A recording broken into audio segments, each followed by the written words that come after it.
এবারের ভোটে আপনাকে মানুষ কেন বেছে নেবে?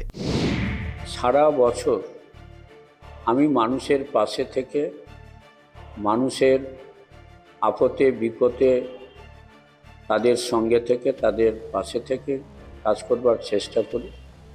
কোনো মানুষ অসুবিধায় পড়লে তার পাশে গিয়ে দাঁড়ায়। সেখানে কোনো দল মত আমি বিচার করি না। সব মানুষই দেশের মানুষ, যে সম্প্রদায়ের মানুষ হোক না কেন তার পাশে দাঁড়িয়ে আমি কাজ করি। তাই সাগর বিধানসভার সর্বস্তরের মানুষ তাই আমাকে বেছে নিয়েছে। রুটি কাপড়া মকান আর খাদ্য বস্ত্র বাসস্থান শিল্প স্বাস্থ্য কর্মসংস্থান।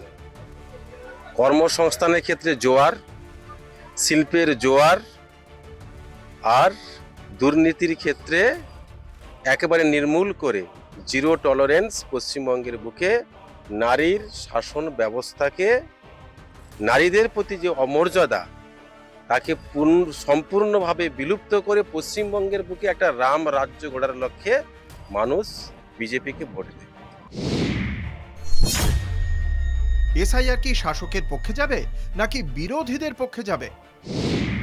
এসআইআর একটি ভালো প্রক্রিয়া, কিন্তু বর্তমান কেন্দ্রের বিজেপি সরকার যেভাবে নির্বাচনকে ব্যবহার করে যেভাবে কাজ করছে, সেই জায়গাতে দাঁড়িয়ে আপনাকে দায়িত্ব নিয়ে বলতে পারি বিজেপি ভারতীয় জনতা পার্টি বা বিরোধী দলের বিপক্ষে যাবে। এই প্রশ্নটাই আমার একটু আপত্তি রয়েছে। এসআইআরটা কন্ট্রোল কে করে? ইসিআই। ইসি একটা স্বশাসিত সংস্থা, সে তার কাজ করছে। ভারতবর্ষে তো এসআইআর প্রথমবার হয়নি, প্রায় 13 থেকে 14 বার এসআইআর হয়েছে।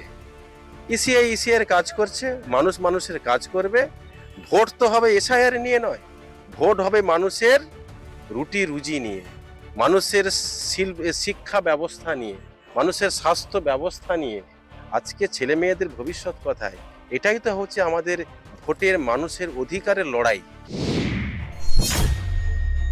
আপনার বিপক্ষ দলের দুর্বলতা কোথায়? তাদের কোনো সংগঠন নেই। ভোট এলে তারা ভোটের পাখি হিসাবে মানুষের কাছে গিয়ে পৌঁছায়। আমফান, ইয়াস, বুলবুল এই সমস্ত যখন প্রাকৃতিক বিপর্যয় হয় তখন এরা মানুষের পাশে যায়। তা সেই জায়গাতে দাঁড়িয়ে ওরা কি ভোট চাইবে?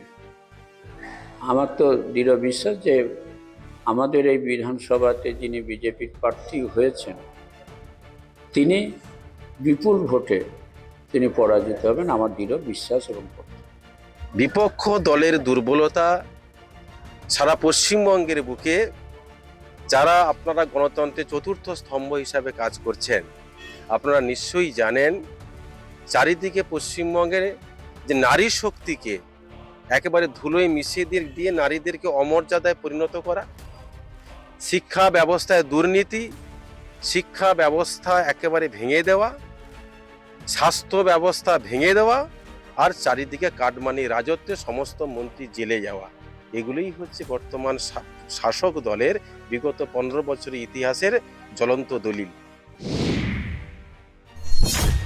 গত 5 বছরে এলাকার উন্নয়ন নিয়ে আপনি কি সন্তুষ্ট? দেখুন, সন্তুষ্ট ঠিকই, কিন্তু আরও অনেক কাজ আছে যেগুলো সবগুলো কাজ করতে পারেন। যেমন করে ধরুন, বিশেষ করে কেন্দ্রীয় সরকারের অসহযোগিতার কারণে আজকের সুন্দরবনের যে জ্বলন্ত সমস্যা সেটা হচ্ছে নদীবাঁধ সমস্যা। এই সমস্যাটা কাজ এখনও কমপ্লিট করে উঠতে পারেনি। মানুষের নদীর পাড় ভেঙে গ্রামের ভিতরে যখন জল প্রবেশ করে তখন মানুষের সেই দুঃখ, কান্না, জ্বালা, যন্ত্রণা তাদের পাশে থেকে তো আমি উপলব্ধি করি। তাই এই জায়গাতে দাঁড়িয়ে বলতে পারি যে সব কাজ করেছে, এটা বলতে পারি। উন্নয়ন তো এই 1 বছরে ভোট এসছে বলেই হচ্ছে। সুন্দরবন ডেভেলপমেন্ট বোর্ড এটা একটা স্বশাসিত সংস্থা। উনি আগে বহুবার বিধায়ক ছিলেন, সাগর বিধানসভার 4টে বিচ্ছিন্ন দ্বীপ, নামখানা, মৌসুনী, ঘোড়ামারা আর সাগর দ্বীপ। এই প্রতিটা বিচ্ছিন্ন দ্বীপের স্থায়ী নদী বাঁধের সমস্যা আজও পর্যন্ত হয়নি। কপিল মুনির মতো একটা আন্তর্জাতিক মানে সাংস্কৃতিক ক্ষেত্রে সে কপিল মুনি আজকে ক্ষত বিক্ষত হচ্ছে তার সামনের অবস্থা। তাই ভাঙন রোধ হয়নি, পান চাষিদের সুরাহা হয়নি। গ্রামীণ হসপিটাল, মৌসুনীতে যান, হসপিটালে চারিদিকে দেখবেন জঙ্গল হয়েছে, ডাক্তার নেই। এটাই তো মানুষের কাছে, স্বাস্থ্য নেই, শিক্ষা নেই, চাকরি নেই, তাহলে এটা সরকার চলে কি করে? বিধায়ক নির্বাচিত হলে এই এলাকার মানুষকে আপনি কি প্রতিশ্রুতি দেবেন?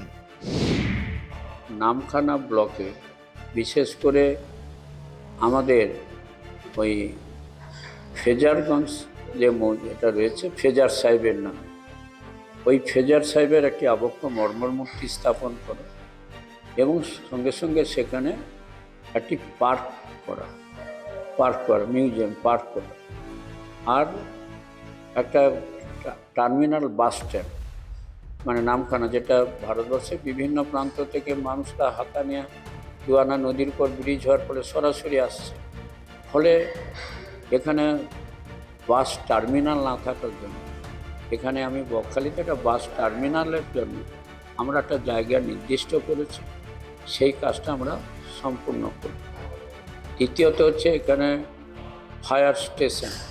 ফায়ার স্টেশনের জন্য জমি অধিগ্রহণ করা হয়েছে। সেখানে একটা ফায়ার স্টেশন, হঠাৎ কোথাও আগুন লাগলে বকখালিতে সেই কাকদ্বীপ থেকে আসতো, ফলে সেখানে জমি নির্ধারিত হয়েছে, এটা আমি করি। আর একটা বার্নিং ঘাট করার ইচ্ছা রয়েছে। প্রধান যে দুটো বিষয় গুরুত্ব দিতে হবে, নদী বাঁধের সমস্যা, গ্রামীণ স্বাস্থ্য ব্যবস্থার সমস্যা, আর শিল্প এবং শিক্ষাতে নতুনভাবে একটা জোয়ার আনা। এই এলাকার জন্য কি ভাবনা রয়েছে? সাগর বিধানসভার মৌসুনীতে মূল সমস্যা নদী বাঁধের সমস্যা, এবং রাস্তাঘাট থেকে শুরু করে এলাকার যে ছেলে পেলে, এখানে কোথাও কেউ নেই। এত পরিমাণ এখানে সমস্ত পরিযায়ী শ্রমিক চলে গেছে কেরালা, গুজরাটে। সেই পরিযায়ী শ্রমিকদের ফিরিয়ে এনে সুস্থ সমাজ গড়ে তোলার ক্ষেত্রে, শিল্পের ক্ষেত্রে জোয়ার আনা।